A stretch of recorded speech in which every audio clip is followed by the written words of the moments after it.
बच्चों, कैसे हो आप? मैं यह उम्मीद करता हूँ कि आपकी तैयारी बेहतर चल रही होगी। आज हम अध्ययन करेंगे यूनिट 3 मानव स्वास्थ्य तथा रोग से मानव प्रतिरक्षा तंत्र के बारे में, यानी हमारे इम्यून सिस्टम के बारे में। क्या आप जानते हैं बच्चों, हमारा शरीर रोगाणु से कैसे लड़ता है? प्रतिरक्षा क्या होती है बच्चों? प्रतिरक्षा कितने प्रकार की होती है? सक्रिय प्रतिरक्षा एवं निष्क्रिय प्रतिरक्षा क्या होती है बच्चों? बी लिम्फोसाइट और टी लिम्फोसाइट क्या है? और स्वाभाविक प्रतिरक्षा तथा उपार्जित प्रतिरक्षा में क्या अंतर होता है? तो आइए जानते हैं इन सभी प्रश्नों के उत्तर एक एक करके बच्चों। सबसे पहले हम प्रतिरक्षा या इम्यून सिस्टम के बारे में जानेंगे। तो प्रतिरक्षा क्या होती है बच्चों? आप सभी जानते होंगे कि प्रायः रोगाणु जब हमारे शरीर के संपर्क में आता है तो हमारे शरीर के भीतर एक ऐसा तंत्र होता है जो उन रोगाणुओं को नष्ट करके हमारे शरीर की रक्षा करता है। और ऐसे तंत्र को ही हम क्या बोलते हैं बच्चों? प्रतिरक्षा तंत्र या इम्यून सिस्टम। अर्थात शरीर की रोगों से लड़ने की क्षमता को प्रतिरक्षा कहते हैं बच्चों।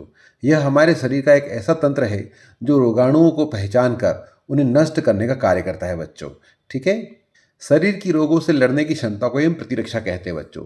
यह हमारे शरीर का एक ऐसा तंत्र होता है जो रोगाणु जैसे बैक्टीरिया, वायरस आदि को पहचान कर उनको मारने का काम करता है, उनको नष्ट करने का काम करता है। यह कार्य या तो बी लिम्फोसाइट कोशिका के द्वारा एंटीबॉडी बनाकर किया जाता है बच्चों, या यह कार्य हमारे शरीर में जो टी लिम्फोसाइट कोशिकाएं होती हैं, टी कोशिकाएं होती हैं, वह भी यही कार्य करती हैं। आवश्यकता पड़ने पर ये टी कोशिकाएं भी इन रोगाणुओं को मार देती है बच्चों।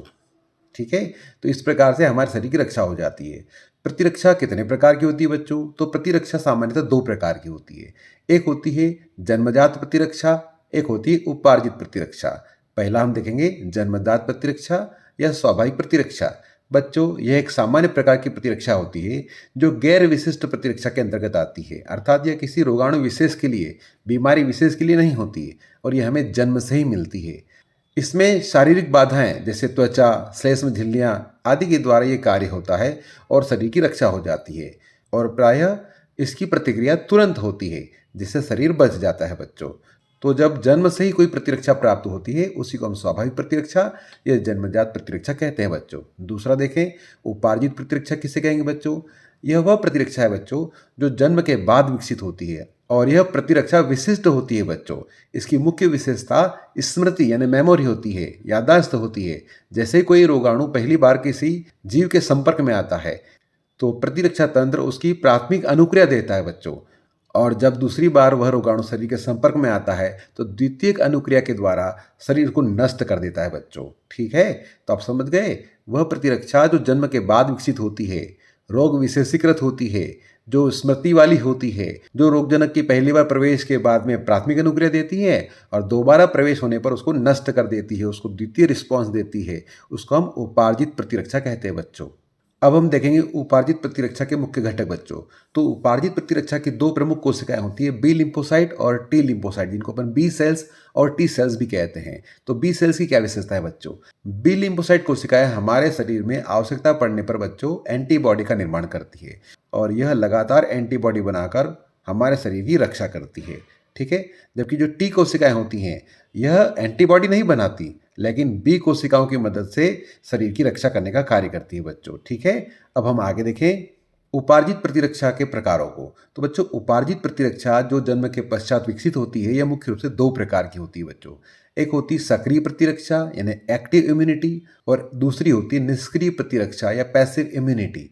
पहला सक्रिय प्रतिरक्षा, इसमें शरीर स्वयं एंटीबॉडी बनाता है बच्चों। जैसे बच्चों के जन्म के पश्चात उनको जब टीकाकरण करवाया जाता है तो टीकाकरण के पश्चात उनके शरीर में जो प्रतिरक्षा विकसित होती है बच्चों, वह सक्रिय प्रतिरक्षा कहलाती है। सामान्यतः यह प्रतिरक्षा धीमी गति से विकसित होती है किंतु प्रभावी होती है बच्चों।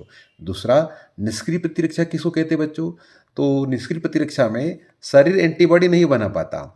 कभी कभी हमारा शरीर कुछ समस्याओं में एंटीबॉडी नहीं बना पाता बच्चों, और ऐसे में जब बाहर से एंटीबॉडी ली जाती है तो इस प्रकार की प्रतिरक्षा को हम निष्क्रिय प्रतिरक्षा कहते हैं।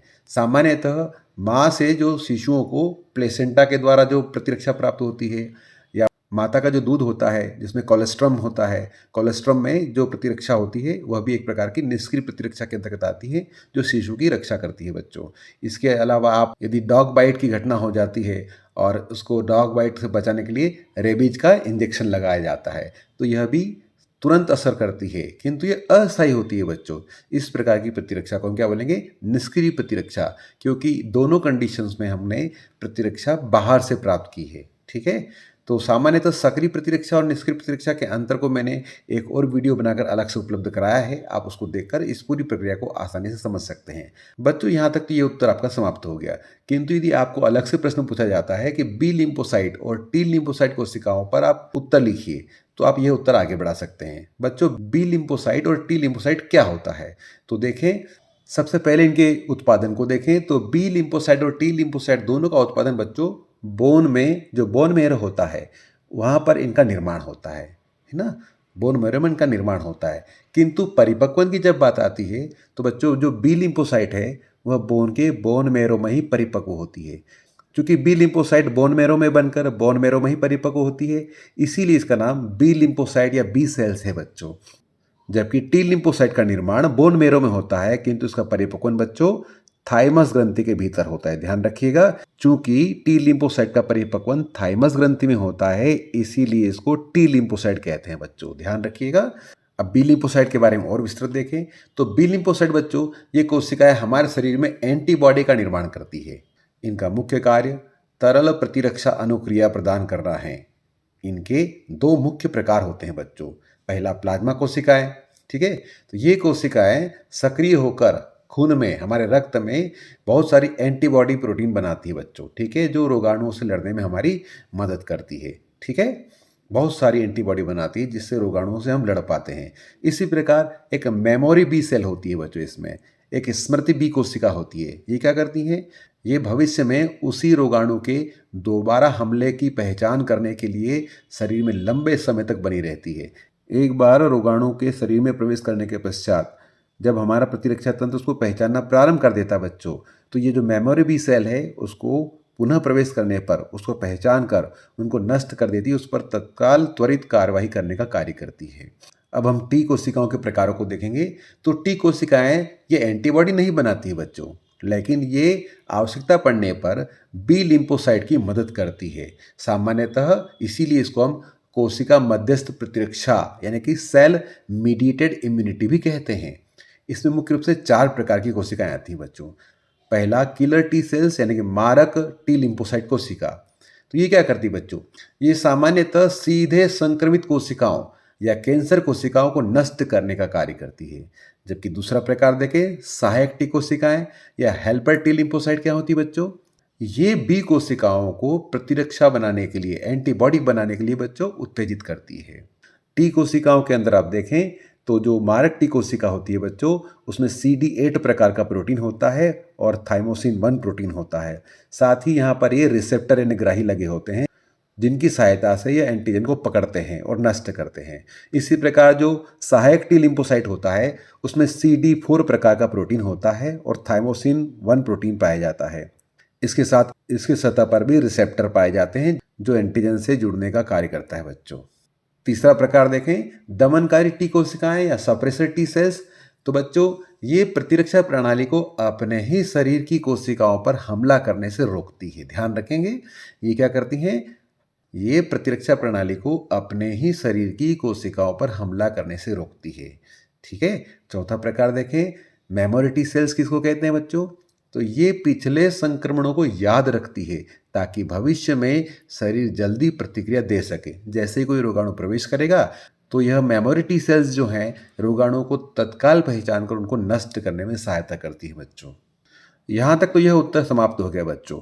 अब यदि हम देखें, यहाँ पर एक अलग और प्रश्न बन सकता है कभी कभी कि सहज प्रतिरक्षा या इन्नेट इम्यूनिटी या जन्मजात प्रतिरक्षा किसे कहते हैं और यह किस प्रकार से शरीर की रक्षा करती है, तब आप उसका अलग उत्तर बना सकते हैं। ठीक है, क्या उत्तर बनाएंगे? सहज प्रतिरक्षा या इन्नेट इम्यूनिटी किसको कहते हैं बच्चों?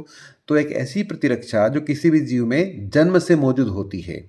ठीक है, जन्म से मौजूद होती है और यह नॉन स्पेसिफिक है बच्चों, किसी भी रोगाणु विशेष के लिए नहीं होती, सभी रोगाणुओं के लिए सामान्य रूप से कार्य करती है। ठीक है, और यह शरीर में प्रवेश करने वाले बाहरी तत्वों के लिए 4 प्रकार से अवरोध या बाधाएं उत्पन्न करके शरीर को बचाने का कार्य करती है बच्चों। इनको देखें एक एक करके। पहला अवरोध देखिए बच्चों, शारीरिक रोध या फिजिकल बैरियर्स। तो इसके अंतर्गत हमारे शरीर में त्वचा, और श्वसन मार्ग की श्लेष्म परत आती है बच्चों, जो सूक्ष्म जीवों को शरीर में प्रवेश करने से रोक देती है। ठीक है। जबकि कार्यकीय अवरोध यानी फिजिकल बैरियर्स की बात करें तो हमारे शरीर में फिजिकल प्रोसेस के द्वारा, कार्य की क्रियाओं के द्वारा बनने वाले पदार्थ इसके अंतर्गत आते हैं, जो रोगाणुओं को शरीर में प्रवेश करने से रोकते हैं या शरीर में उनको नष्ट कर देते हैं। जैसे हमारे अमाशय में HCl बनता है, हाइड्रोक्लोरिक अम्ल, वो कई रोगाणुओं को मार देता है बच्चों। हमारे लार में भी कई एंजाइम पाए जाते हैं जो कि रोगाणुओं को नष्ट करने का कार्य करते हैं बच्चों। इसके अलावा हमारे आँखों के अंदर जो आंसू बनते हैं, उसके अंदर वे पदार्थ होते हैं जो रोगाणुओं को मार देते हैं बच्चों। तो ये कार्यकीय अवरोध के अंतर्गत आएंगे, अर्थात हमारे शरीर के अंदर फिजिकल प्रोसेस से कुछ पदार्थ बनता है जो रोगाणुओं को नष्ट कर देता है बच्चों। तो ये कार्यकीय अवरोध कहलाता है। तीसरा प्रकार देखें, कोशिकीय अवरोध या सेलुलर बैरियर्स बच्चों। तो इसके अंतर्गत कुछ कोशिकाएं जैसे श्वेत रक्त कणिकाएं WBCS जिनको हम बोलते हैं PMNL, इसका पूरा नाम क्या है बच्चों? इसका पूरा नाम पॉलीमॉर्फी न्यूक्लियर ल्यूकोसाइट है। ठीक है। इसके अलावा न्यूट्रोफिल कोशिकाएं और मोनोसाइट्स कोशिकाएं आती हैं जो रोगाणु को पहचान करके उनको नष्ट कर देती है बच्चों। चौथा प्रकार साइटोकाइन अवरोध या साइटोकाइन बैरियर्स। तो इसके अंतर्गत वायरस से संक्रमित कोशिकाएं आती है बच्चों। ठीक है। जो इंटरफेरॉन नामक प्रोटीन बनाती है और यह स्वस्थ कोशिकाओं को संक्रमण से बचाती है बच्चों।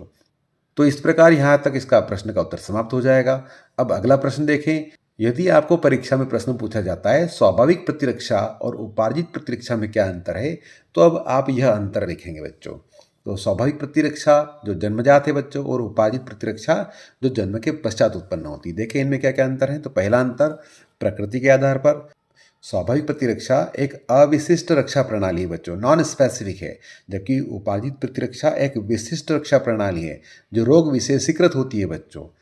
दूसरा अंतर देखें तो स्वाभाविक प्रतिरक्षा जन्म के समय से ही शरीर में मौजूद रहती है बच्चों, जबकि उपार्जित प्रतिरक्षा जन्म के बाद जीवन काल में धीरे धीरे विकसित होती है बच्चों। तीसरा अंतर देखिए कार्य प्रणाली के आधार पर।